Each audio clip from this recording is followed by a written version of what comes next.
kind of imagine to come alive. Just wants whoever has him, just give him back. It's my son.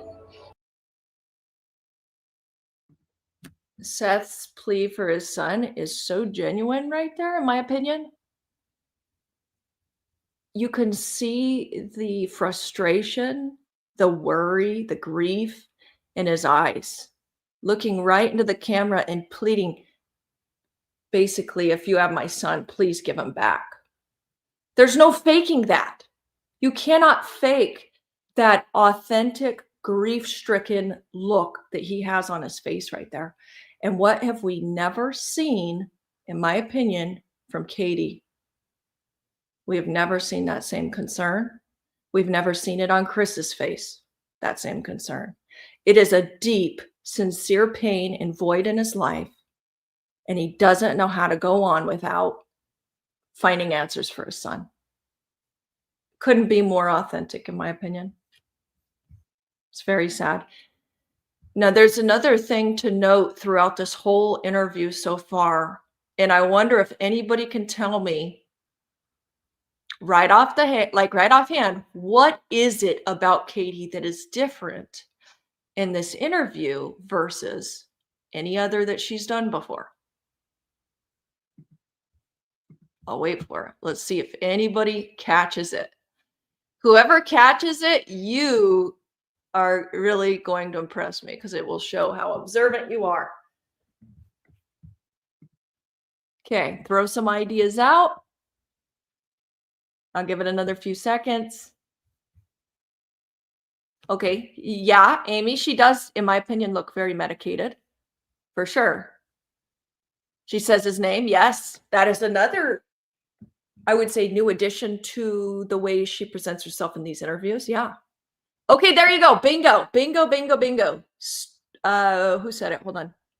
There it is. There it is. Tina, story is different. Accent is different. Bingo, you got it. That is exactly what I was thinking. And you know who reminded me of that today? I was listening to, what's her name? Lady Freedom's Raw Narratives, just probably an hour or so ago. And she brought up the fact that her accent, she's void of her Southern twang. And I was like, gosh, you reminded me. I haven't thought about that in quite a while, but it's really irritated me since the beginning of time, pretty much following this case, that she would drop the accent now, right? In the last, so at her 1 year mark, there was an interview, and I didn't find her to have that Southern accent or drawl or whatever you want to call it at all. And this interview, same deal. As a matter of fact, let me show you. Let me give you a good example for those who are not familiar with what we're even talking about here. Got it ready for you to hear. Good day. He had a great weekend. So do you want to walk us through what that looks like again for everybody? Okay, listen carefully. Accent is so much. He did have a really good weekend, actually. When we come home from having supper that evening, he was playing. When he went to bed, when I told him to go to bed, he said, "I love you, Mama," and he said, "I love you, puppies." A little later in the evening, I myself went to bed, and when I went to wake him up for school, he wasn't here.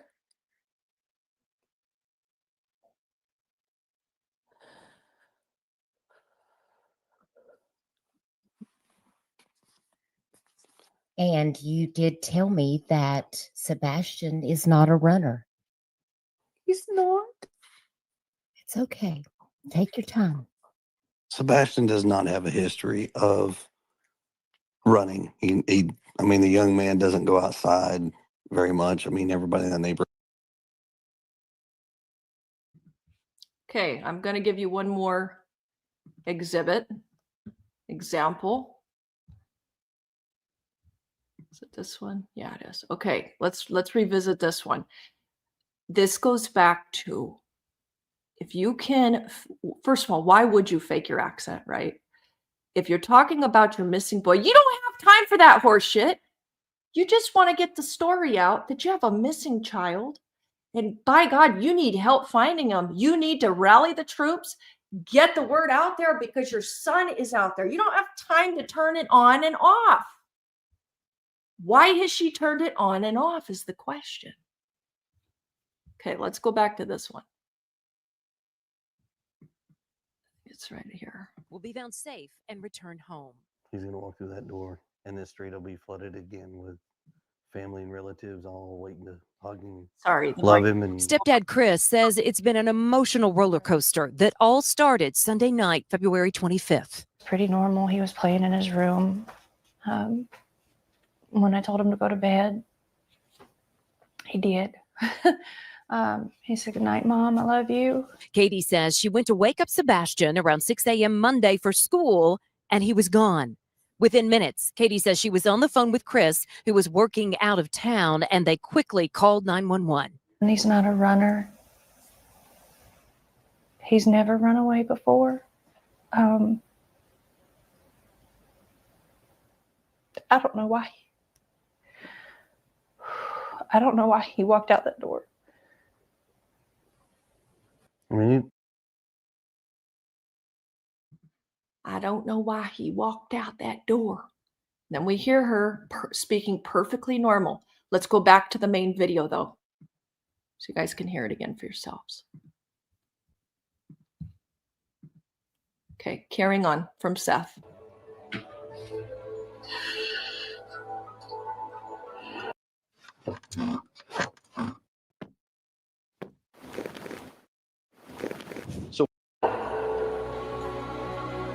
Wow, that dad. You can feel it. So we want to talk about theories now, Payne, and what might have happened with Sebastian. What are your thoughts? I mean, here's his house. They searched miles outside of that neighborhood for days. Helicopters on the ground. They even drained a lake. He's nowhere. I don't think Sebastian would have gone outside on his own. There's someone else involved here. Somebody who was familiar to him, but a stranger to everyone else. We also have to consider he could have left on his own volition. We know children on the autism spectrum tend to wander. According to the American Academy of Pediatrics, nearly half of all children on the autism spectrum will go missing at some point from their environment. Wow. But I think something caused him to flee his home. Was that into the open arms of a predator? Or was there a roaming predator that just happened to see Sebastian walking down through the neighborhood? And to me, one thing that stands out is his shoes. He always wore his shoes, according to his mom. Yeah, she shared a story that as a younger boy, he walked through a pile of dirt, turned out to be a bed of fire ants, and he had a thing about always wearing his. I'm sure you guys have heard this point 1,000 times already, but it does bother me here that story was shared by Seth right out of the gate, that Sebastian was very little. I think he was even in diapers still when he stepped into an ant pile. And that's why he always wore his socks and shoes after that when he would go outside. It's a very important thing to understand a person's typical behavior, because then you can see how strange it is when they go outside of that normal behavior, right? What we can figure from me just saying that is that he didn't leave the home with no shoes on. It doesn't make sense for somebody to do that. And that is a lie. His normal behavior was to wear shoes. Why would he suddenly, especially on a night where I think it was the following day, or sorry, the following evening after he left, or after he disappeared, it was 27 or 26 degrees. So this time frame was pretty cold from what I understand at night. There's no way that he would go out with no shoes on, I would imagine. Unless there may be some slippers or some shoes he had that have never been talked about, or, is there maybe something we're missing? Sure, it's possible. But right now, come on, common sense tells you he didn't leave with no shoes on. It's silliness. It's ridiculous. his socks and shoes. I can't think that a 15-year-old child would get up in the middle of the night and leave without his shoes in February.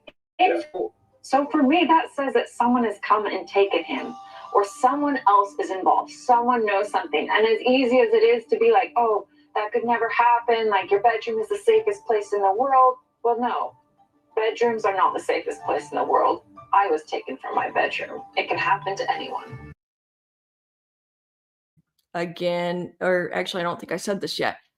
This is Elizabeth Smart. She, at a young age, I want to say, shucks, was she like, I can't remember if she was a younger teenager, like 13 or something, but for 9 months, she was a missing person. And she basically was abducted by a creep that had been doing work on her parents' home. And there was I think he was a religious zealot, maybe Mormon, maybe, I can't really remember the exact details.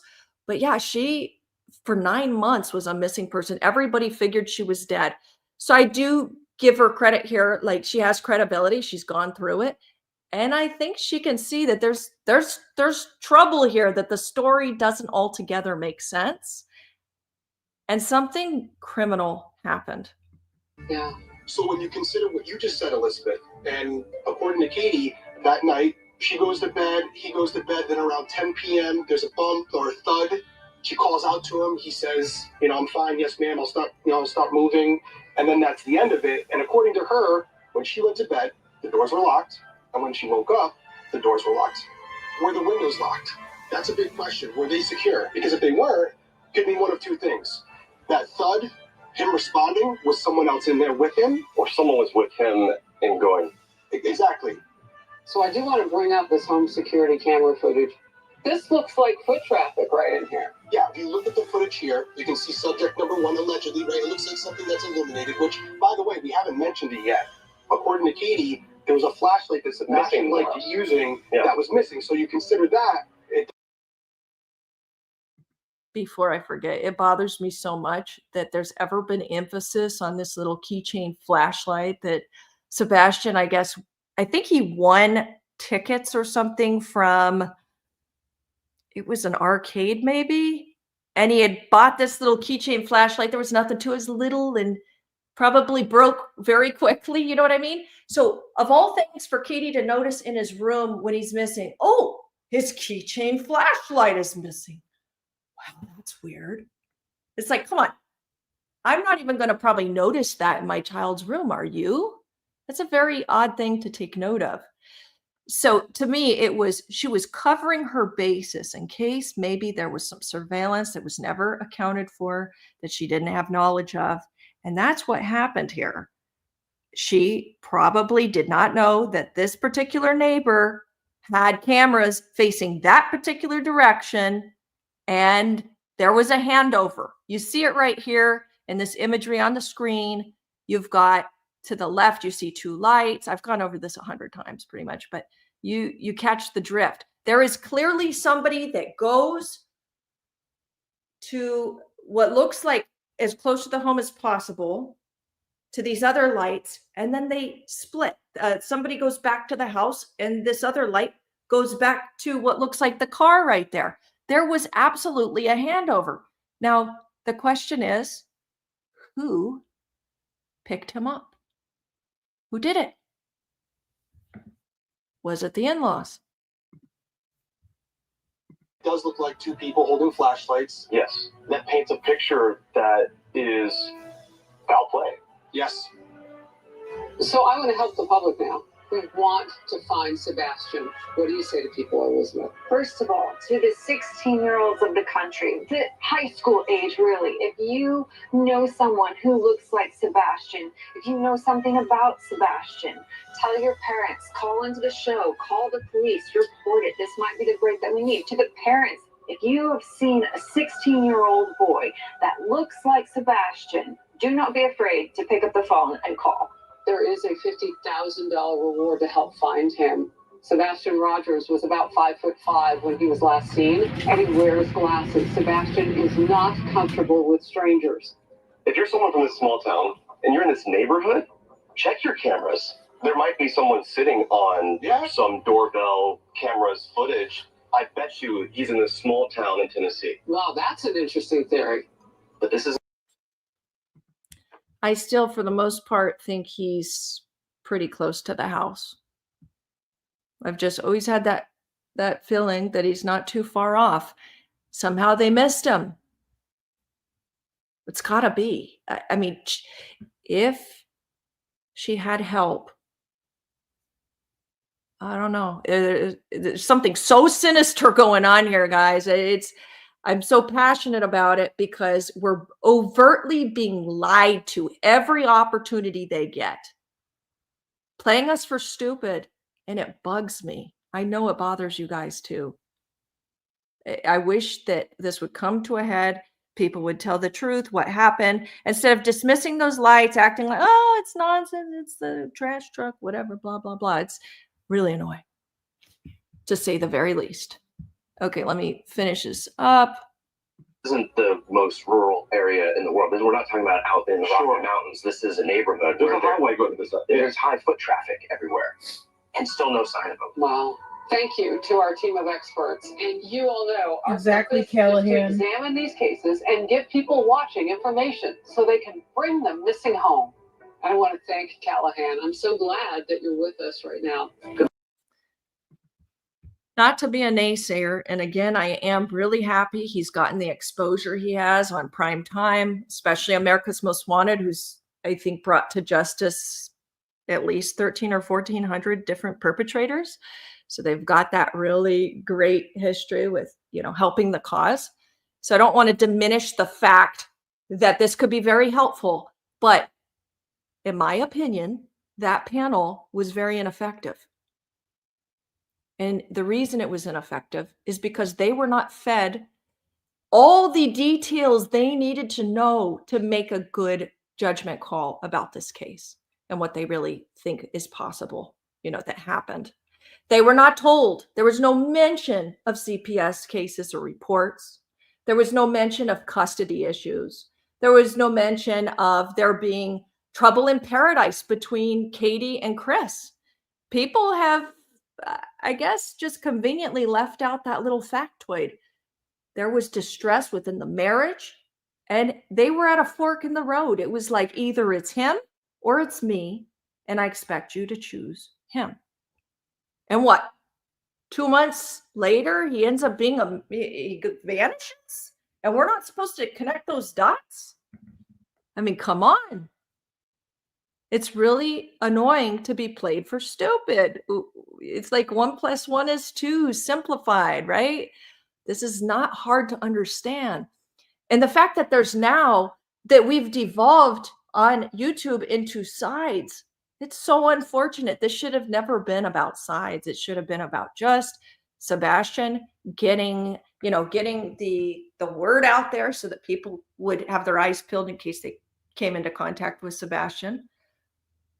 Just helping exposure, right? But now it's like it's 0 or 100. It's you're either this side or you're against it, blah, blah, blah. And I'm like, no, it shouldn't have been like this.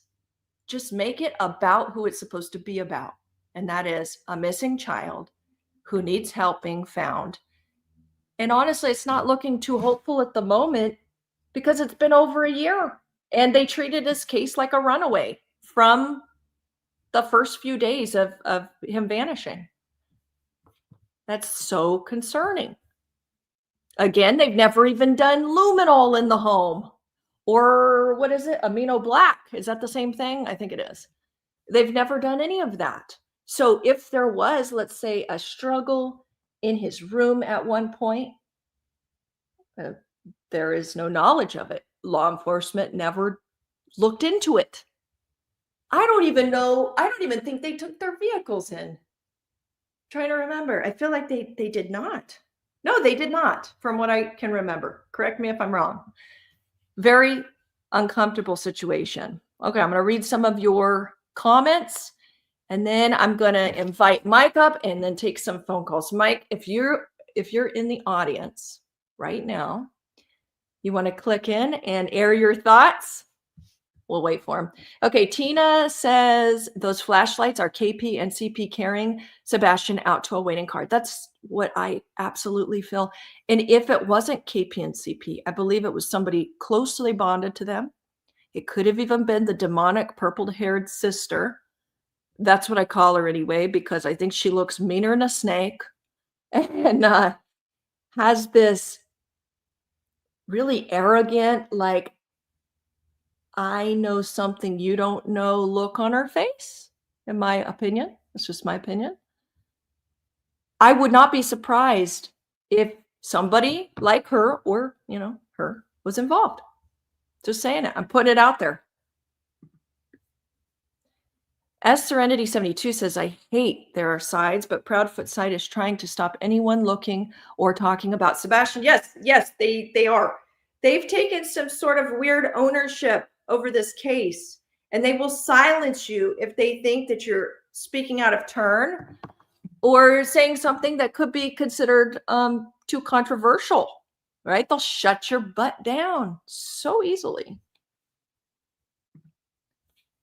Amy Beck says, CPS parents like, oh my gosh, what a good comparison. Yes.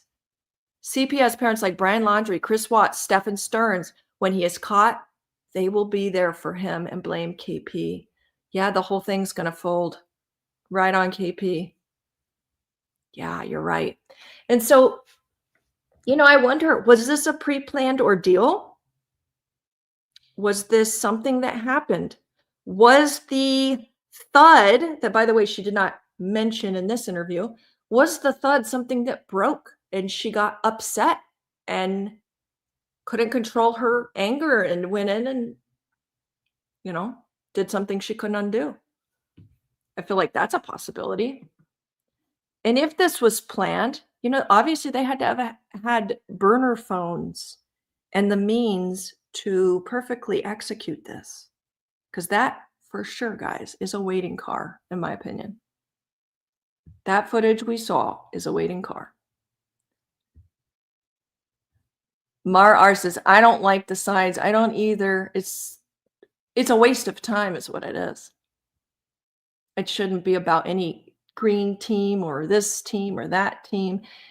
And what I don't understand a lot lately is that Chris will go on these live streams on an absolute tirade, right? He's talking about who's doing this to who and that person couldn't get whatevered.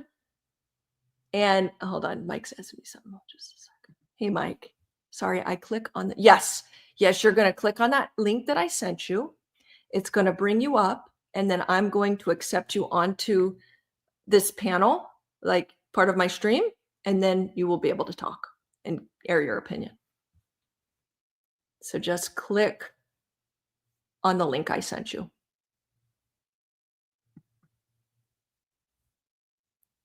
Oh, yeah. Okay, so about Chris. So he'll go on these live streams, and I'm telling you, he will say the most obscene, horrible, and by the way, very sexual in nature type of insults about creators that are not doing anything, in my opinion, that should warrant behavior like this.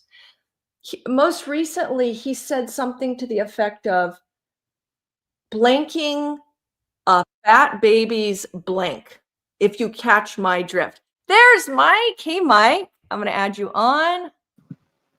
Okay, this is Mike Demand. You guys probably watch him, I'm sure. He's a voice, speech analysis guy, expert, I would say. And he goes through, what do people say and what does it really mean? The words that they say. Okay, Mike, I'll hand it over to you. Are you watching? I can be on camera if you want. Mike? How about you are on camera and I'm not? Because I'm so worried that I'm going to cut out if I'm on camera. Yeah. Yeah, I wow, thank you for having me. I am very absolutely I'm not surprised that AMW was so lame. I should have expected it, right. But it's always, I'm surprised that I'm not surprised because the whole show, I can guarantee you that they had their lawyers present, and after everything was recorded and taped, they went through all the details, and they wanted to make sure that certain parts are not going to be in there. And the Proudfoots had their way, and Seth just went with the flow. And Proudfoots made sure that they're going to go first, which means Katie was the one introducing Sebastian to the world, which Right. I think is a huge travesty, because I think, and I'm wondering, what is Tony Mattis doing? What the hell is he doing to allow this to become a vehicle for them to use this as a propaganda opportunity? And you're absolutely right. It is good to be on there because, you need to get his name out. Yes. But, I mean, they are conditioning the people who are not aware yet what the case is all about from the get-go. Right. So they get this, and that's what has been happening. And Chris Proudfoot, I have to give it to him. In this case, he is very proactive. He is very, how you say it? He's very Calculating, kind of. preemptive. He's very preemptive. And he tells you in the beginning, well, they're criticizing us, they're criticizing the father, and they're criticizing law enforcement. So he always puts himself in the same boat with the innocent parent who is Seth. Oh, So, such good insight. Yeah. Keep going. Yeah, you're right.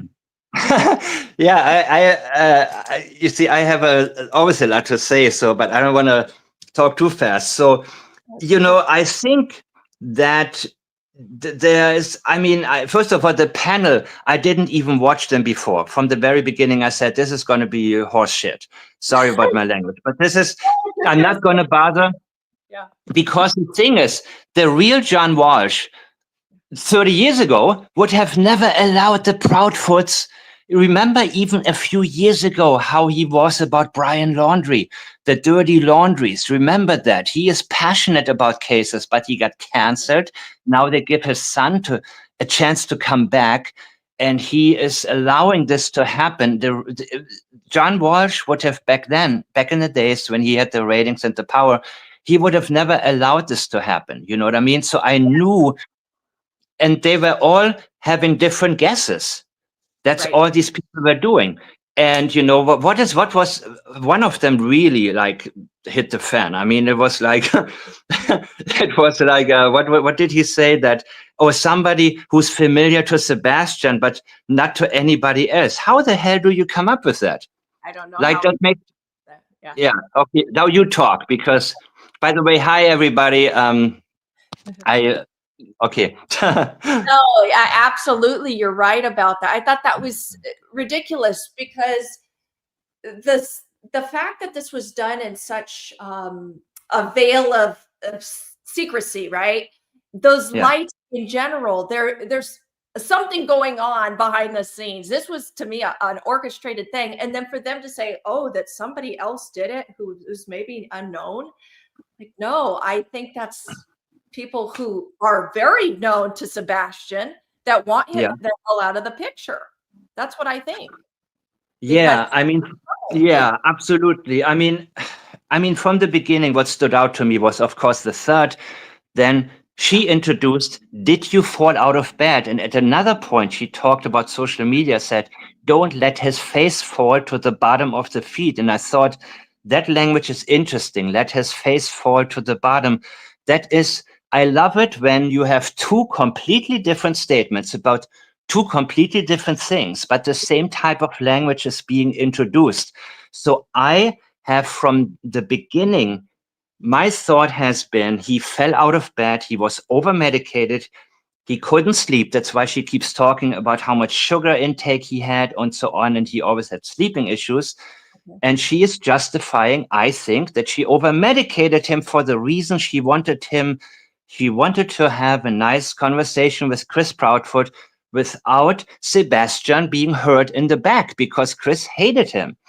So I think that what is missed, first of all, they came back from Texas Roadhouse, before 7? And she skipped right from 7 to 9. She skipped 2 whole hours, and the language in previous interviews indicates there was a huge fight between them. Sebastian would not be able to go to sleep, and I am convinced she medicated the crap out of this boy, and he had just had dinner. Maybe he tossed and turned. Maybe he tried to vomit. I believe he actually fell out of bed, and I don't know if he died immediately, but that is where I am still. And there are so many statements that are supporting it. I hope I'm wrong, Yeah. but you know. Yeah. Yeah. No, that's a good point that you make, because that, hold on, I'm trying to remember. Was this medication that he was on, was that a newer addition to his life? Because I feel like I've heard that before, but I don't know that Yeah, it's ever confirmed. Yeah, it was like it starts with an R. I forgot the name, but it was like a hardcore psychosis drug, right? I mean, it was something that I didn't expect. Risperidone. I mean, Risperidone, Mike. It was risperidone. yeah, Yes. right, Right. exactly. And that can make you so like drugged up, groggy, probably not even be able to walk very easily, especially if you're being over medicated. So I think that's a very, very good possibility. Yeah. And also, I mean, if you have, I mean, we have both have children, right? And my daughter fell out of bed one time, like a couple of years ago, and it was really, but she had a reflex and caught herself actually. Wow. But when you are over medicated, your whole body is limp, and your face will hit straight down to the floor to where it does create a thud. Your whole weight goes down.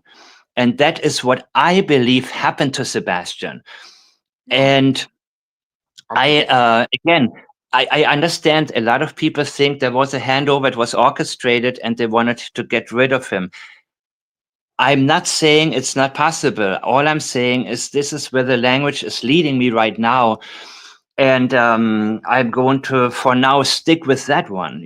That's been, I cannot ignore. Yeah. Okay. No, I was going to say, so do you think there's relevance then to the lights? Is that like, did she hand a possibly deceased Sebastian to somebody? How did she hide him is what I'm getting at. What, in your opinion? 100%, because I mean the idiocy that we dealt with, where they say, oh, it's a trash truck and this and that, and Seth believes anything. But the thing is that it was, of course, not a coincidence that all of a sudden there are, at 3 a.m., there's a car with the live flashlights. I mean, of course, that was how they gotten rid of him. And I think it's very possible even Chris came down there because he said, he was asked, when was the last time that you saw Sebastian? And he said, I saw Sebastian in the beginning of February until I came home on the 26th. So that he said, Chris Foot said that, and Chris Foot is not the brightest light in the sky. I mean, he sounds smarter at times because when he goes by Katie's script, he has a pretty good memory. He has much confidence when he speaks. And so from the beginning, he came off a lot smarter than he actually was. But as time went on, we realized what a dumbass, okay, I'm going to stop now. He really is, and what you see is, and I'm sorry, I'm saying all these things now because I had an overload on his voice. I mean, I have done a couple of reaction videos to interviews he's given. And I just realized when he is being himself, there's absolutely like nothing there. And he uses certain words like, what does he use? I'm not privy to that. Oh, because, right. You know why? You know why? Because he didn't know these words before Katie introduced them in a script. And so he's probably like, pervy, or me. And so she was like, sweetheart, no, it's not pervy. Think about privileged, privileged information. He's like, oh, pervy is better. And so he probably went on, and that's probably how he remembers it. And there are a couple of other words. Now, what does it tell you when somebody uses only a handful of so-called smart words and reuses them again and again? It means he has a He's a dumbass. right. He has a very small.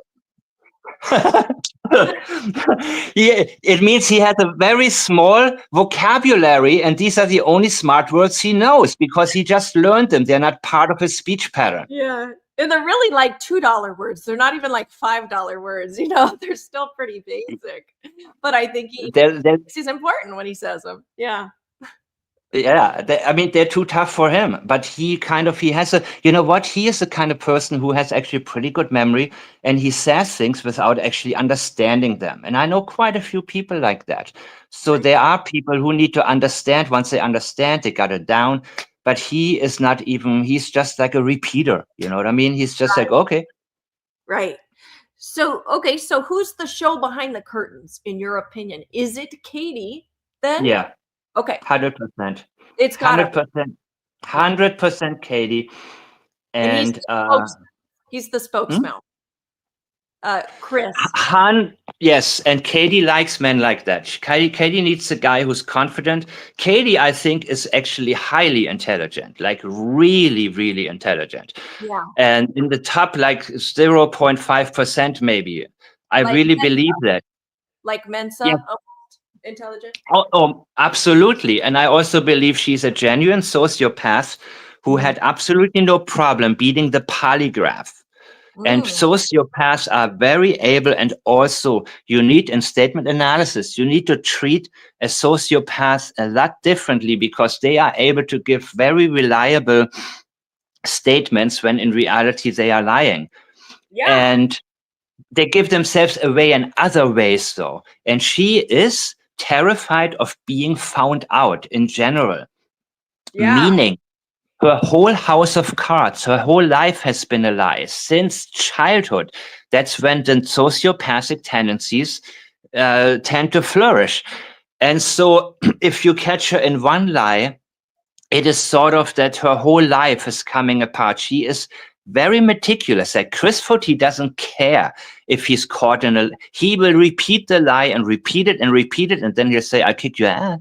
And then he will say, you know, he will, that's how he is, how he screams when Seth asked about Worshams, you know, about his mother, because he is used to that. He's used to getting his way. He's used to intimidating people. Look, I bet you the neighbors have a lot of stories, but they are all scared of him.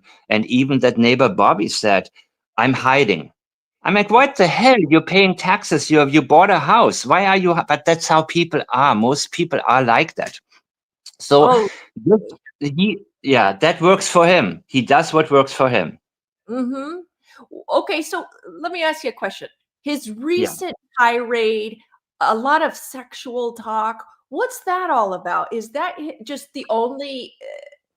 Is that the only way he can express himself? Is going into the sexual talk? Like, what's up with that in statement analysis? Well, looking at his pattern, in this case, I have to always look at the regular pattern of a person. Does it stand out or does it not stand out? Is that how he normally talks with people? Is that how he talks with his friends? Is that how he approaches women? And I would say yes. So what I'm thinking is that he feels just very safe, and he probably has less of a social outlet now because everywhere people know him and they suspect him. And so his outlet is now these stupid talks. And he says, "I'm downstairs in my bar drinking and talking to you guys." That's what he said on one of these shows. And that is really, he's just being himself. He says he's a primitive guy. Whatever comes to his mind, that's what he says. He doesn't care who's listening. Right. Yeah, he's a brute of a guy, huh? To me, he's kind of like an ogre, you know, just really, he appears oversized in my opinion. And then he's got this shouting voice and he's always sounding off about something. He's just. Let's be crystal clear on that. I know. Right. It's troubling. It's worrisome because you think of a guy like that and how diabolical he could be to a person with special needs like Sebastian had. And mind you, he is sensitive to noise. Sebastian is sensitive to noise, and he had to live with that. And I mean, the thing is, though, patterns develop very early in life, and he has developed a pattern based on what worked for him, probably intimidating others when he was a child. He wasn't smart enough to win an argument, but the moment that he threatened, he managed to get his ways. And we keep our patterns, they continue. If it works, we don't stop these patterns. We grow into them. And then as adults, we, that's our go-to mechanism. If nothing else works, that's where I go to. And when he shouted Seth down, I mean, that was cringy. And Seth said, oh, hey, come on, buddy, come on. I mean, I still think they got something on Seth, but I don't see how now finally Seth finally said enough is enough, because he realized that Chris didn't want the billboards up there. And I hope this is only the beginning. So people who are patting Seth on the back, I say, finally, about time, but now it has to continue. Only Seth can put the right type of pressure on law enforcement, go out there, advocate for his son, and they will have to do something, but he is passive, and he listens to, before he listened to some, low-level PIs. Now he listens to Tony Mattis. He does whatever he's told to do. He needs to step things up. Otherwise, he can do what he wants. But I'm saying to you, seriously, otherwise, I do not expect the case to ever be officially solved, ever. Yeah, I know what you mean. Right now, it feels like the current law enforcement handling the case, almost like is it that they don't know what to do? Are they building their case? Like, I can't actually make heads or tails of what's going on now. It's confusing. I would have thought like right at about a year, something would, No. happen.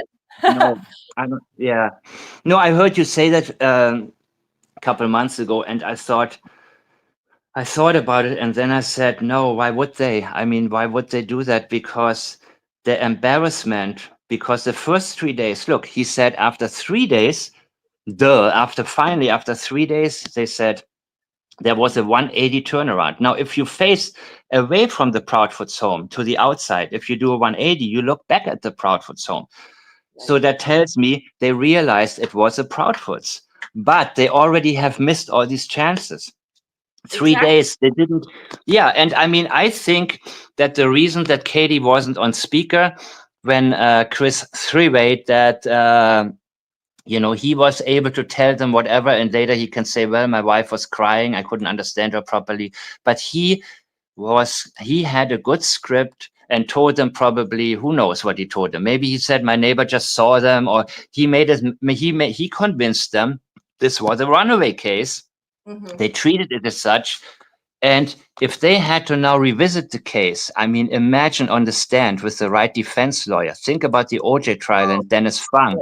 Totally. So they will, this will be so, they don't want to be embarrassed. And that Craddock guy, I mean, he's stringing people along. Yes. Because, I do not believe they have any intentions. And if things continue the way they are, in 20 years, it will still be called a mystery. But I mean, we know what happened, but it's not I don't think that law enforcement has any, I don't think even they want people to know what really went on, because it would also possibly expose some form of corruption, because maybe Chris called a friend at, and the friend at the police department, at the sheriff's department. Yes. And that would expose so many things. I do not think that they want this to be public, and they want the case kind of just to go away, and they think, well, Seth is kind of passive. I'm 100% sure they're talking to Tony quite a bit, because when Seth had his life and Tony said, like, Seth, tell them law enforcement is looking at somebody, right? And Seth said, yeah, right. And so Tony, I think that he's talking to them quite a bit, and he is sort of like, they're telling him maybe, and that's just my speculation, of course, but they're telling him maybe, look, we're going to work with you. It's going to be good for all of us if we just keep Seth thinking that everything is progressing, because, for whatever reason. But this is where I am at right now. And after a year of looking at this case, I always try to prove myself wrong. Yeah. And when I can't, and in statement analysis, you have to do that. You have to always go with the what if.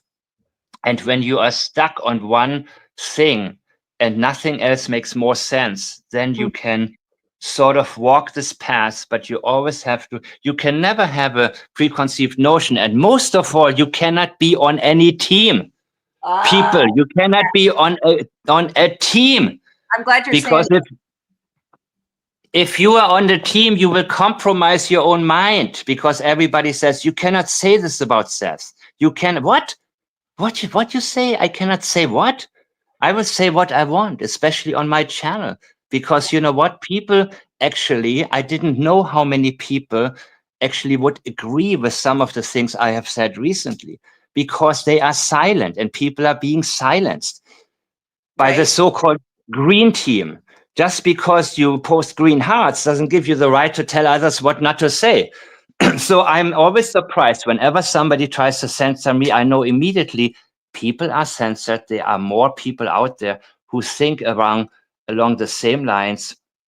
So people don't ever argue with these kinds of hate channels or nothing, because you are only aiding them. That's what they want. You know, you got to be fact-based and just, you know, okay, please interrupt me. I'm doing I get what you're saying completely. And I've noticed, like, on Twitter, oh my gosh, you put out a post, you know, talking about the parents, and you instantly get attacked. Oh, you must be a green team, or oh, F said that pedophile. You know what I mean? It's just, there's always something after you because they associate you with being part of some team. It's like, no, I have independent thoughts about this case that have nothing to do with being on any team. It's absolutely. So I'm pro Sebastian, and that's it. Right. As for Seth, I don't know Seth. I don't know what his life has been like. I don't know if he's a good person or bad person, but I'm 100% sure he had absolutely not only nothing to do with the case, with the disappearance, he 100% doesn't know anything about it. And also, I am convinced he loves his son, wants him back, and his emotions that he displays are absolutely real. So totally. You have to differentiate. You cannot say, I like this, you know, I mean, look at JLR, what he did. You know, he doesn't like Seth.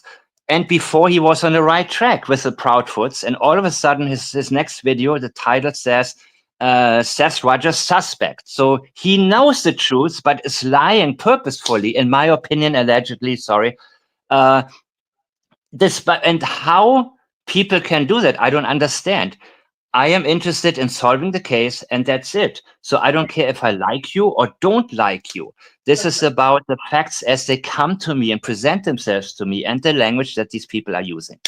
Yes, exactly. And it doesn't have anything to do with having to stay loyal to some side. It's more about what are the facts as we know them right now, and go in the direction that the facts lead you. And that's it. Yeah. And in this panel, this America's Most Wanted panel of people, I feel like they were deprived the knowledge to know the facts. There was no mention of CPS reports. There was no mention of there being marital discord, right, between Katie and Chris. There was no mention of a lot of different factors that were so important to understand the context in which he vanished. Without knowing the context. Yeah, without knowing the context, you're going to assume, it was some freak in the night that might have been unknown by the family, right? But when you know it's different. Yeah. Go ahead. No, I'm so sorry. I'm sorry. I have so much on my mind, but the thing, okay, I'm going to calm down. You see, I had a lot of coffee, like, remember? So I had a... That's good, though.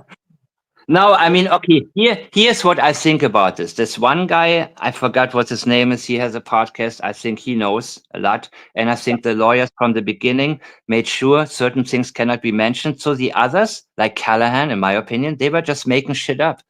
I'm sorry. I think so, because they don't worry about the case either. What they're worried about is getting ratings and getting AMW back on the air. And Callahan Walsh wants to have a career and step in his father's footsteps. You know what I mean? And so they're concerned that the intention is always what is the most important thing to me. Yeah. And to me, the intention detection is a huge part of statement analysis. Once I know your intention, I don't need to know all of the details, but I know now I can dismiss you, and I know I'm not going to miss any valuable information. And so, like I said, I did not listen. I knew I would skip this part. I didn't want to hear what any of them had to say. I knew. I know. You know, I felt the same way. I was like, I don't think this is going to be worthy of listening too much, to it. I listened because of you. So Complete. I gotcha. Well, and same here, Mike. I mean, I found a lot of value in your statement analysis, on your channel. Also, what you say on Twitter is always very interesting. Makes me think twice, about different aspects of this case. And anybody who's in here, go subscribe to Mike Demand. Make sure, if you could, please, one of my mods, would you put his link to his channel in the chat?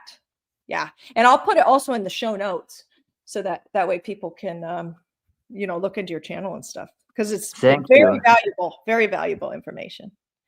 Thank you very much. Absolutely. How do you feel about, I mean, where are you now with this case? I mean, what makes the most sense to you? I'm curious. What makes the most sense? As in, what is, are you asking, what is my theory? What is the future looking like? Is it going to start to fade out? Like, what do you think? What do you think may have happened to Sebastian? Do you think it was premeditated? I do think it was premeditated. So far, I do. A lot of that has to do with the fact that we're here a year later. If it wasn't premeditated, I think they would have found something so early on and immediately arrested the parents.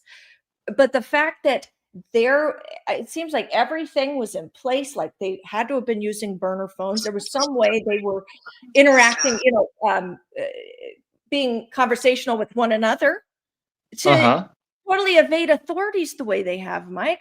Like, this would have happened probably month 1. They would have been arrested. Do you got me? So this has to have been a well orchestrated, very well planned disappearance. I don't think it was like, she just went crazy one night, kills him, and then there's absolutely no evidence, no arrest yet. At least that's what what's his name says, Chris, all the time. There's no evidence. No evidence whatsoever. No evidence whatsoever. Yeah, he is very. He repeats himself all the time. I mean, he. That's how he is. Wow, I'm just seeing the chat right now. I wasn't able to see the chat. I always like it to see what people are. Yeah. Yeah. Good, yeah. Coffee is life. Yes, coffee is life. I agree with you. Who was that? Soybean. Okay. So, Mike, to answer your question, I think it was well orchestrated, well planned. It had to have been, or they would be locked up right now, in my opinion. Yeah, I don't even know if I want to ask you these questions, because then it's your channel, and it's better if you don't. But I'm always interested in what people, who was in the car, who were the lights. Yeah, who were the lights? So far, and I've said this before, and people who have been around my channel for a while probably already know, but I believe it was his immediate family members more than I believe it was actually him. Though I do have, I do suspect that he could have gotten away from, the area he was staying in, Memphis/Mississippi, I believe it was. Yeah. It's very possible he could have borrowed a car, driven there, whatever. But more than anything, I think it's mom and stepdad of his. Okay. And let me tell you why I think that. I think the way they have behaved, the way they have acted around Seth is very suspicious. Like there was one story I remember he told me about, where I think it was the very first vigil for Sebastian. The Power Sox pull up. They see Seth like standing outside or something. They look at him and then they back out of the parking space that they're in. So they make eye contact with him, and it's like they dip out. to me, that would suggest there could be some sort of a guilty knowledge, or they were directly involved to the point that they don't want to deal with Seth head on Got it. because there's some sort of guilt. Yeah. Yeah. Go ahead. Sorry. Okay. No, you go ahead, because I think, the glasses that were found, they were 0.3 miles away from the house of Terry and Kathy Bowersox, 0.3 miles away. And Seth, I believe him the first time when he said they looked similar. Now, Seth said, I don't remember. It's been 3 weeks since I saw Sebastian. Well, did you ask for footage? Did you take a picture of them? Come on, man. So this is why I'm getting like, Seth, you need to wake up. But the thing is, I believe him the first time when he said they looked similar. And the glasses I saw, I think it's highly possible they were actually Sebastian's glasses.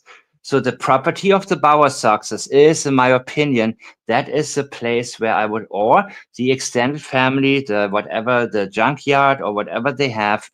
But the statements that Chris made, like on his Facebook one time, a long time ago, like, don't mess with the blue collar man because we have access to acid.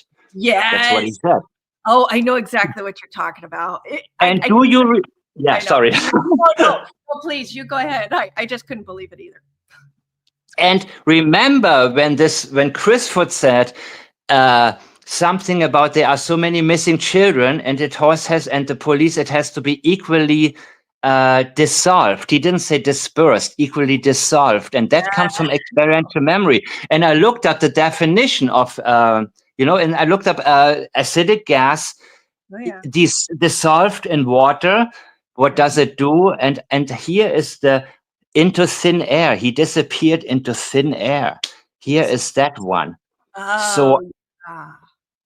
where that is, I have my theory, but I'm always flexible, but it's just such misery. And where he didn't, when I was 15, I remember when putting myself into these types of shoes, I would have run away. I would have run away barefoot in the middle of the night. Trust me.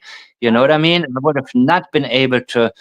That sounds like torture to me, man. This golden cage that he lived in, where no friends and no anything. God, man. I mean, that's why. And when Katie said he needs to live the life he deserves to live, she's telling us he'd never lived the life he deserves to live. And I believe that what she is doing is justifying whatever she did, because she felt like his life was not worth living. Right. And that's what people do. They justify through their language. Their language can lead us towards what they have done by what they are trying to justify. So she's done it so many times, and I've never seen a case with that many red flags where no arrest has been made yet. Never. Thank you. Never. That's what I'm saying too. That's what leads me to think it was so well planned out, because otherwise it's just the most obvious case in the world if you know the factors that led up to this. Yeah. Right. And how? Absolutely.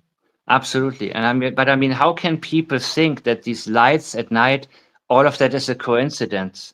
That this, that the car pulls up and there's two people, one is running back to the house. How can people think this is just one of those things? You know what I mean? Yeah. Where people always say, it's you think too much. It's one of those, no, and people accept anything as a coincidence. And with a flashlight, you're 100% correct. She or Chris or Terry or somebody took a flashlight from the house, and she knew for a fact that item was no longer in the house. So that was one of the things that she mentioned was missing, the flashlight. Right.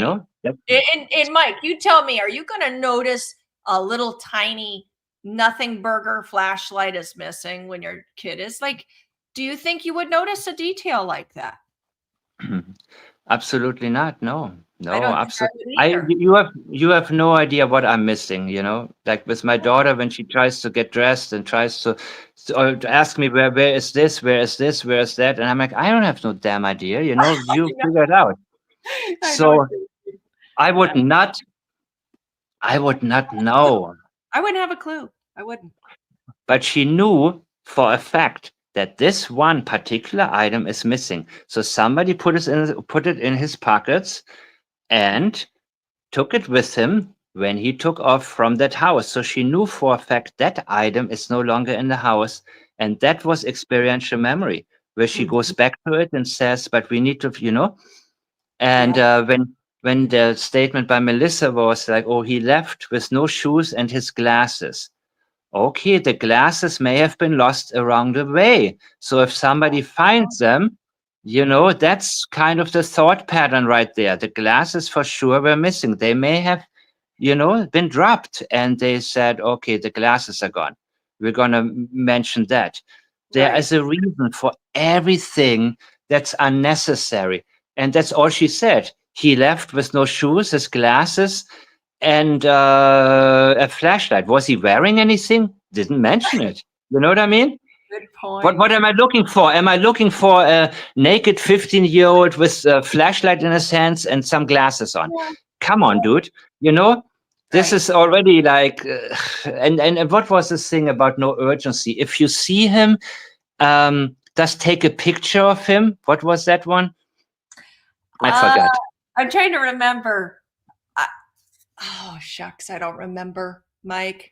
Don't approach him. Don't talk to him. Just take a picture and then call 911. What? I let him run away? I don't stick with him? Yeah, go ahead. No, you're so right. And I gave an example on Twitter about this. So I have a huge turtle. Okay. He's a African spur. He's probably 85 pounds. He got out of our yard probably about 2 or 3 years ago. And I didn't realize it because it probably happened at 6 p.m. And through the night, he must have wandered off like a really long distance, because the next day I posted a thing on Facebook, like a post that said, hey, this is my turtle. This is what he looks like. I went to look for him. He's not in the yard.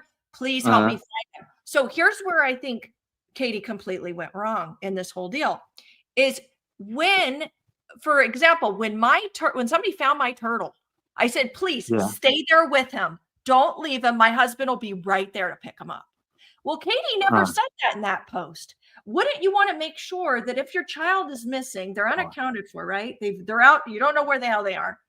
And somebody comes across them, you're gonna be like, hey, please stay with them. Don't leave their side. I'll be right there. But she never says that. That's exact. And that neighbor, of course, was full of it. And Katie knew it. And that is a whole different story about it that I'm not going to get into. But people want attention, and they will come up with stuff. And when they are proven wrong, they still don't want to. They say, "What do you mean? You think my sighting is not valid?" And they will defend it even when they know they're wrong. And that's one of those kind of neighbors that she was. I analyzed part of that statement, and it turned out, the information I gotten later, absolutely correct. This woman that was a different boy, they didn't let him go. He wasn't Sebastian. And they stopped him, and he said, damn it, I'm not Sebastian, let me go. And but then police told him, no, that's from what I remember, that the police said, come on, let this boy go. I promise you it's not Sebastian. And still that woman would swear up and down that she saw Sebastian. But she actually only said he was a few feet. She didn't say she talked to him, or she didn't say, the statement is like, it's already like so clear. But Susan just asked in chat about where the glasses were found. They were on Clutch, I believe it's Clutch Drive or Clutch Court or Hutch, I think Clutch Court. And that is 0.3 miles from the home of the Bauer Success. I Google mapped that, and I looked at exactly the location where it was. And, I don't have a picture of the glasses, and nobody has anything. And Seth said, oh, he tried, law enforcement wouldn't pick up. Damn. He had the direct line, but they wouldn't even pick up the phone when he wanted to turn in the glasses. So by that time, they already knew, that something was, they already knew what's up, and they wanted the case to go away, in my opinion. But, yeah. I think the best thing we've done is and even through all the drama, is keep his name out there because it still is in some way, shape, or form holding law enforcement accountable to not completely drop his case. Because I feel, honest to God, if there would have been no media spotlight on this case, it would have been donezo like a year ago. Just a blip on the radar. But today, because of the drama, it keeps it at least alive. You know what I mean? And yes, and yeah, absolutely. And so people, everybody in chat, please share this video, share it on your Twitter or Facebook, wherever you are. And we are not that present because we need to support anybody, any channel that keeps it informative. Yeah. Where, you know, because the thing to do is not to go into their chat and argue with them. Share the truth and let it speak for itself, because people need their first impression of the case needs to be the right impression. Their first impression cannot be, he's 15 years old, he's 15 years old, he's tall and skinny. He's, you know, it cannot be Katie Proudfoot who introduces Sebastian to the public, because then immediately people get the feeling, oh, these look, and they gave Chris Foot a big makeover to make him look a little more, I don't know, even attractive, youthful. I don't know. I know what you're talking about, though. Yeah. a little more harmless. Let's say it like soften his look a little bit. Yeah, absolutely, with the hair too. That's like kind of like he looks. Fred Flintstone. I heard somebody call him Fred Flintstone. I thought that was so funny. Exactly. Or a guy who's wearing his hair like that, he couldn't do anything to anybody. You know what I mean? Right. So the whole thing is there has been so much conditioning, and even me in the beginning, I kind of followed the case, and I realized how much wrong information I had already received without, you know, and that's why Chris Foot and Katie, especially with her script, is very proactive, telling us from the beginning, go outside the search radius and do this, and they are already, and this is why the only thing that can be done is that we share facts, and we need to expand our circle to reach more people with this, you know. That's yeah, I agree. You know what, Mike? Now that I'm thinking about it, I want to tell you something real quick. I came across a post. I have not mentioned this at all in public. I don't even know if anybody knows about this. Let me find it. Let me find it. Probably not. Oh shoot, where did I put it? Hang on. Okay, so I didn't do a very good screenshot of this, but I'll read it to you. So Chris has it's like a Facebook fan club, if you will, and it's called Chris is Innocent. Okay, so if you go to Chris is Innocent on Facebook, there is a lady that wrote to Chris on there, and it says Chris Proudfoot is we'll say unaliver, but with the M word. Fact, you can tell him David Davison is going to tell on him where he placed the body, which I believe is 27.27 miles in Westmoreland. Tell him Janine knows Joel Wolf, Richard Bishop, and the other players. You let that lying pig know I have his number. And that was left on there. I tried to kind of further investigate. It didn't get very far. I don't know if this lady's even, you know, valid or legitimate, but it was interesting the names she was throwing out, because these are names I've never heard associated with Chris or this case. And it just kind of caught me by surprise. What do you make of it? You think it's just nonsense? Can you read me the first line, the first sentence? Yeah, hang on. It is Chris Proudfoot is a murderer. Fact, and you can tell him David Davison is going to tell on him where he placed the body, which I believe is 27.27 miles in Westmoreland. Now, I was looking geographically at this area, right? Westmoreland is, I believe, just north. Hold on, is it northwest? Just a little northwest of Hendersonville, if I'm not mistaken. Oh, Northwest, right? Chris talks about Northwest all the time, right? Oh, I forgot. What was the name of that county? Davison County, or what? What was the name of the county? Shoot. I can't remember. Because Chris told some people, look northwest, but northwest is also towards Clarksville. And, remember that nudge. But okay, Chris Proudfoot is a murderer. That's what it said, right? So what I am missing from the statement, what I am missing is a definitive Chris Proudfoot killed Sebastian. And that's not what the person, so it's a pretty vague statement. So why wouldn't the person say Chris Proudfoot is responsible for Sebastian's death? That's what I expect somebody who has real information to say. So I don't know. I'm not. Yeah. Oh no, I understand. And then these names that are thrown out there, specific names: Joel Wolf, Richard Bishop, and the other players. Like there's a whole, like a group of cronies that did this. I don't know. It's weird. So I figured it could be nonsense, but it's worth.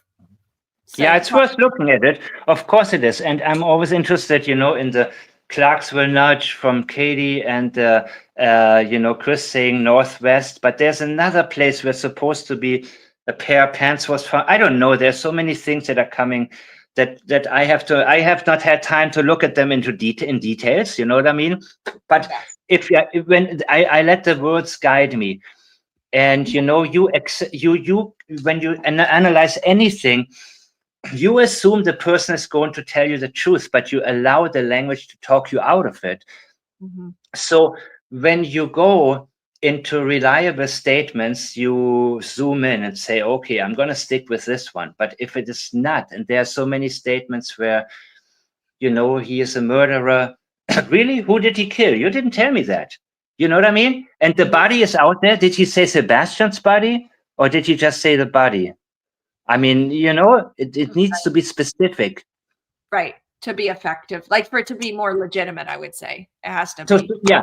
To keep on traveling down that road, you know what I mean? To say, okay, here's something, here's a new path I have to travel until I say, no, I'm going to look at something else. You know what I mean? Because it's just not, I don't know. I would have to look at it more specifically. And I'll send it to you. I'll send it to you so you can actually view it and get an idea. Who knows? Maybe you could do something on it if you wanted to. But it was worthy of noting. I just thought, wow. I scan over things pretty quickly, because it's now second nature. It's really, even when people send me emails, I scan through them. I mean, it's kind of like second nature where you immediately see red flags and where it's like, and it's very helpful in everyday life. Statement analysis is very helpful in business, everything, because you save so much time. Because people are full of it everywhere, and the intention detection is the most important. What is a person's intention? People can say the wrong thing. People make mistakes, but the intentions are always what's utmost important, because then you can, Wow, how is the chat doing? Oh my God, there's so many questions I missed. Thank you guys. Hey, does anybody else want to call in? I'm sorry to take away so much time from you guys. Oh, it's good. I've appreciated our chat here. And I will say, if you guys want to call in, let me put the number down. Or I'm trying to determine, would it be better for them to just come up on the panel and talk? What do you think, Mike? Because if you stay on and we invite people up, but we have to keep it to brief. For anybody who comes up to talk to us, it's got to be like 5 minutes, so we can at least for a few people, hopefully. So and I will mute myself and only chime in if I really have something to say. Otherwise, I shut up. Okay. Thank you, guys. Yeah. Okay. I'm going to go ahead and invite people up. Let me grab them the link and see what they have to say. Here we go. Guys, I'm putting that link in right now. If you want to come up and air your opinion, what do you think about the America's Most Wanted Sebastian Rogers episode? What is your opinion, your take? Please, that's what we would like to hear. And in the meantime, go ahead. In a minute, you're going to be like, oh, this is Chris Proudfoot. I'm going to make crystal clear. Nah, I'm kidding. Oh, that's so true. He could come up, he'd start cussing us out. And that is possible, right? I mean, he sure can, and he might. You never know. He's crazy.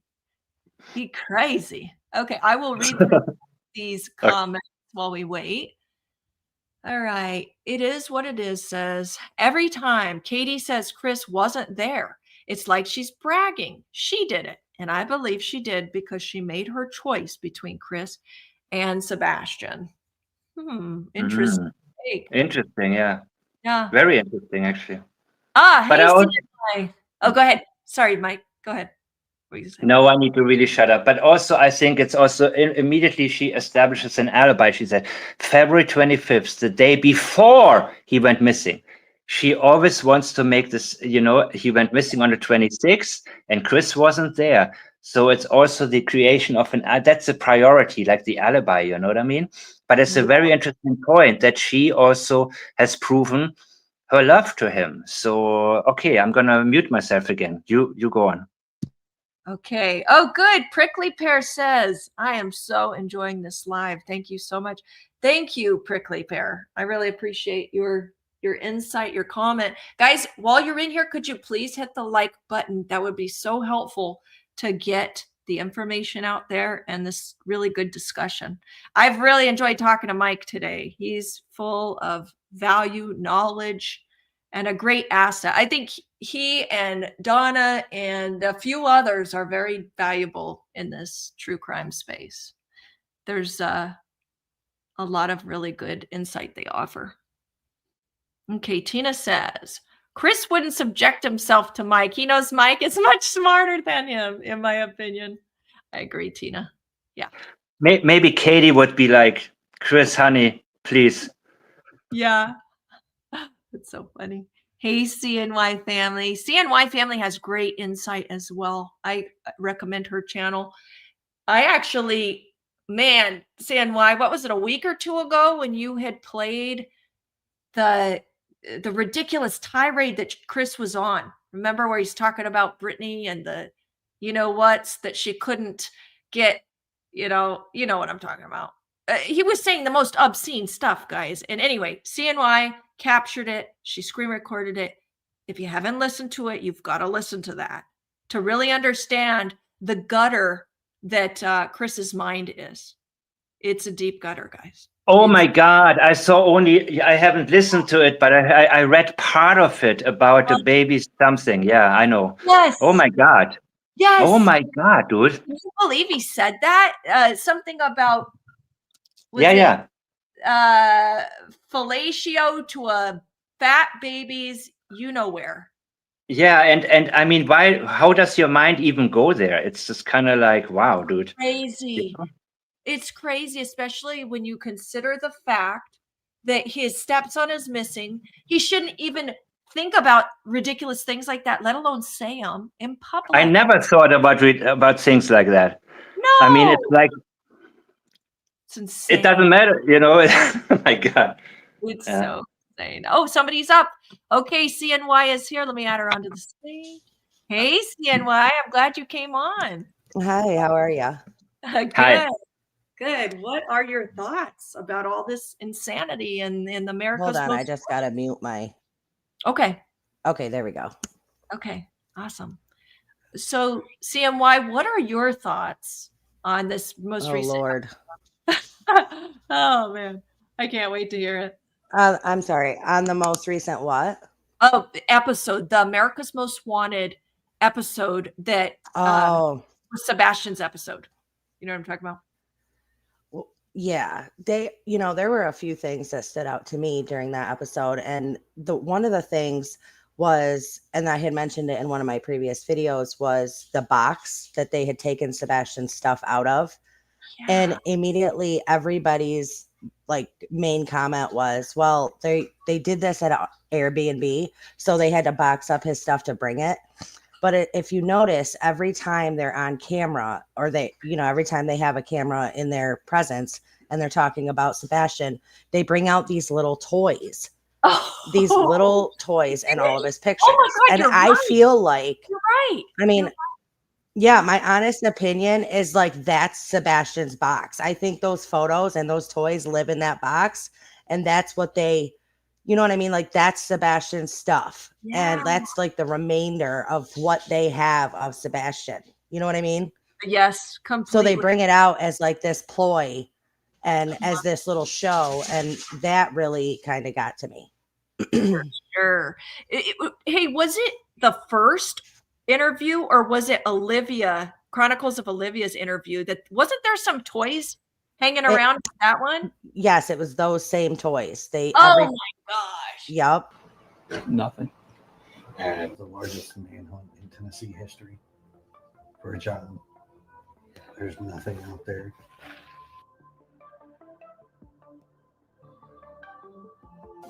Speculating causes problems. Assumptions cause issues. No, like we have a camera there. Neighbor has a camera. Everything's checked out.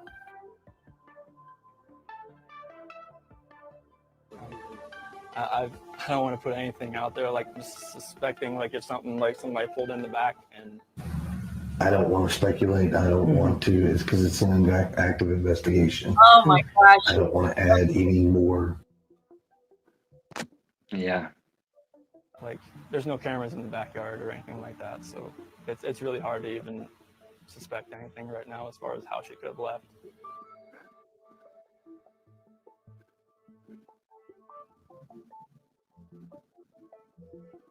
Because we have a driveway back there from the new townhomes, but it's so hard to tell.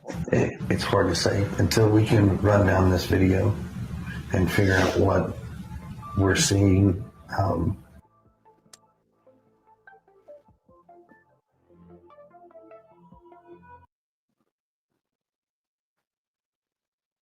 Okay, so you know what? I want to read what because what she's saying here is so very important.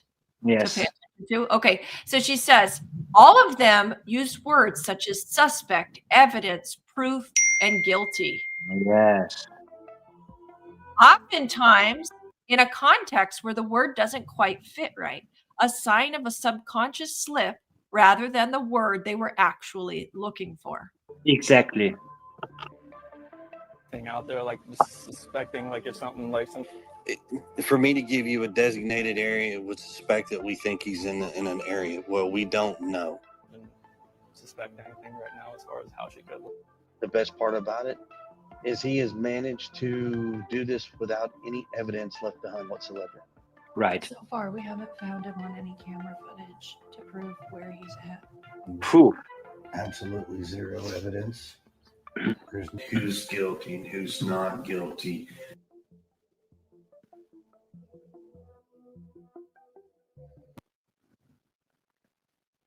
Okay, very important. CW and KP speak of the missing people as if they are remembering them at a memorial Yes. rather than calling for action to help. God, that's a good note. So true. So true. Let me real quick say thank you so much, Willow, of Above and Beyond Ancestor Readings. She wrote, "You rock. Wish I could stay and support some more, but heading out to dinner. Jump on the super chat train, y'all." Thank you so much for the support. I really, really appreciate you. And by the way, I need to tell everybody, if you want really sound, what do you call it? Analysis, we'll say. Statement analysis, yeah. Yeah. And for Willow, she does excellent with the Brian Koberger case, the Idaho 4 case. She'll go over legal documents, and she was, I guess, in the, dealing with the legal world in Canada for like 30 years. So she understands everything. So if you want a really good channel to go to, also go to Above and Beyond Ancestor Readings. Again, thank you so much, Willow, for the super chat. I really appreciate it so much. Thank you. Okay, here we go. When they usually eat dinner, it was just like I miss them. I miss telling them, hey, you got to eat that, or you're not going to get your dessert. And just like you're not going to get your snack after. I miss that. Like I miss, him trying to eat all the sweets instead of dinner. I miss him stealing my Brussels sprouts. Mike, this is blowing my mind. The similarities. Yeah. Okay. So she says here, these two statements are so eerily similar. There really aren't words. You know what? I want to hear that just one more time because I think it's very important. Just a second. Listen to what numbskull Chris Watts says. When they usually eat dinner, it was just like I miss them. I miss telling them, hey, you got to eat that, or you're not going to get your dessert. And just like you're not going to get your snack after. I miss that. Like I miss, him trying to eat all the sweets instead of dinner. I miss him stealing my Brussels God, like sprouts you're from my reading off the vegetable. same script, Mike. Crazy. Yeah. Crazy. I wanted to see this kid just run in, just barrel rush me and just give me a hug and knock me on the ground. But I don't even know if I'd be able to speak. I'd probably bulldoze Bulldoze him him. down with hugs.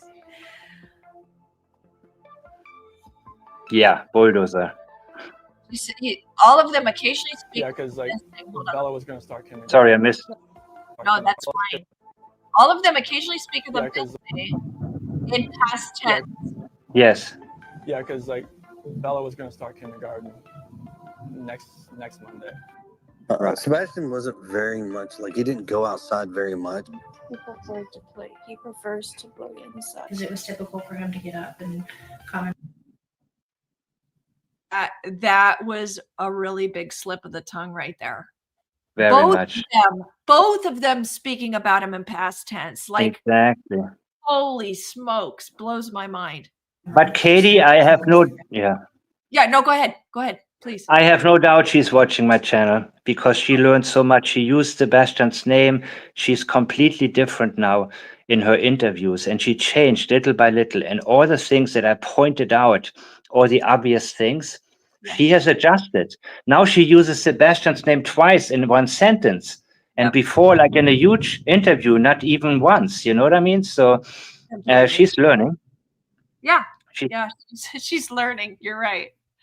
She's adjusting accordingly. Okay, it says here, CW and CP both speak of empty rooms as if they know the rooms won't be occupied by the missing person again. All right, let's see here. She words it really well. To be here last night and to go into their rooms and know that I wasn't going to turn the rain machines on. And I know that I wasn't going to turn their monitor on. No, I wasn't going to kiss them to bed tonight. It was that's why last night was just horrible. I couldn't do it. We have a better entity that is never. Chris Watts. Oh my gosh, he's so difficult to watch. He's smiling ear to ear while he's talking about never seeing the kids in their rooms again. And he's just smiling, like just jovial, happy guy. Huh? It makes no sense. But of course it does, because he was guilty of sin. Sometimes you can ask people also, like you can turn off the volume in these interviews and ask people, what do you think they're talking about? I mean, now, and nobody will guess a missing child, a missing family. Nobody would. They would think he's talking about a baseball game or something, That's such a good point. Yeah, you're right. Normally ever empty. You know what? Hold on. Let me pull that out just here so you can see what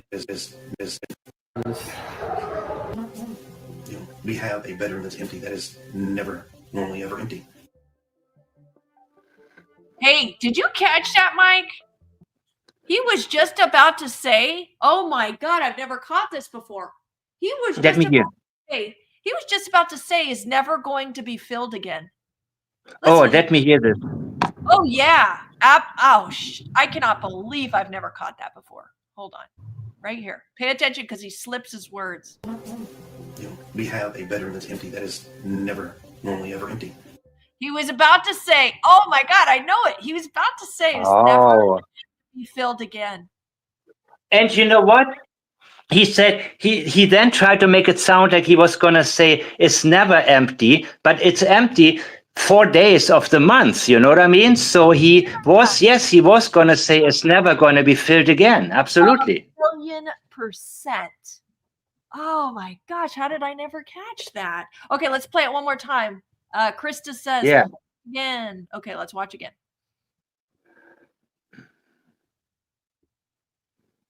Okay. We have a bedroom that's empty that is never normally ever empty. Never normally never empty. Okay, hold on. Okay, number 10, CW and CP want us to focus on, quote, the positive. Translation, quote, don't focus on me. Here. I really hope that all this can lead to something positive. Activity. Oh my And God. you try to make it a positive thing.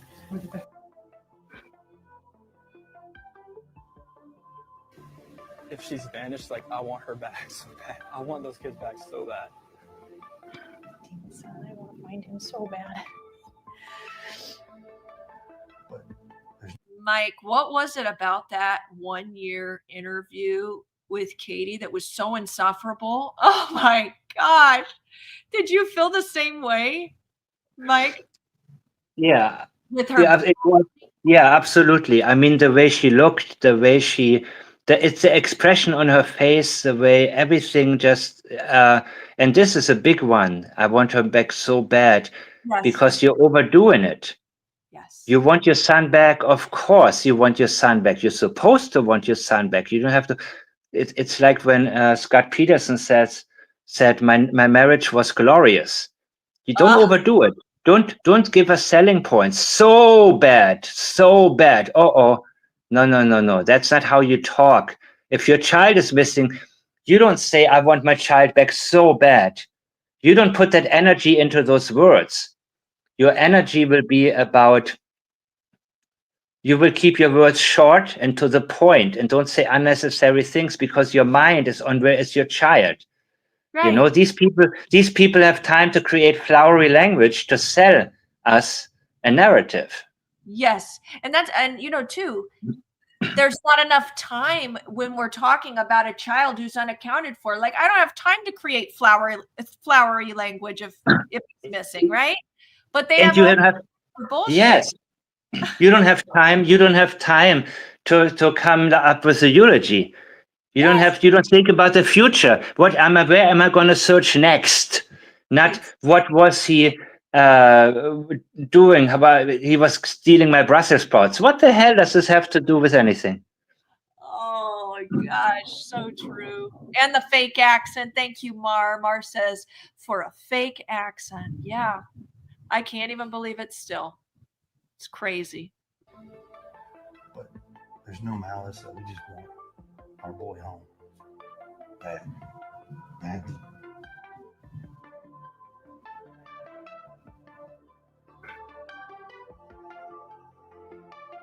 Oh my God, her face, man.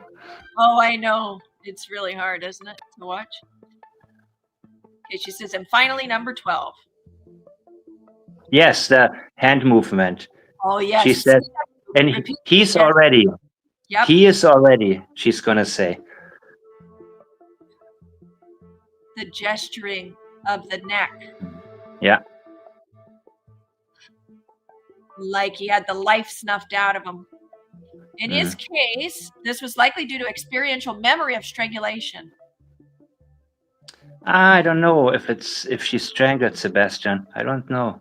I think it's what Donna said about a hit on the head. I would not be surprised. And it could have been the drugging before that. You know what I'm saying? I think, yeah. Very possible. Oh man, I love that video. You know what? I'm going to repost that later. So guys, if you wanted to watch it again, you can go to my Twitter. The Twitter link is on my on my YouTube page, by the way. Well, it doesn't seem like anybody else is going to come up, so I guess we can finish for the day. But actually in your case, night. What is it? Is it 2 a.m. there, Mike, or what? Wait a minute. It's 3. Oh my gosh. 3:33. Holy cow. What the hell? 3 is a liar's number. By the way, those are generalizations in statement analysis. Don't, But they say 3 is a liar's number. And today's Saturday the 3rd. That's what it is here. 3333. Okay. Okay. Well, yeah, my bad. Oh, go ahead, please. My battery is about to die. What good timing. I'm about to actually. It's perfect. Thank you, Mike, for coming up and being not only a good panel guest, but just offering so much valuable insight to everybody in the audience. And I hope we can do it again soon. It's been fun. Thank you. Absolutely. Thank you, guys. Thank you, everybody. Thank I'm you. signing out. Good night, good day, wherever you are. Bye-bye. Great. Great. And guys, See if you. you could please hit the like button. I hate to ask, but I'd appreciate it. Thank you, Mike. Good to see you. Bye.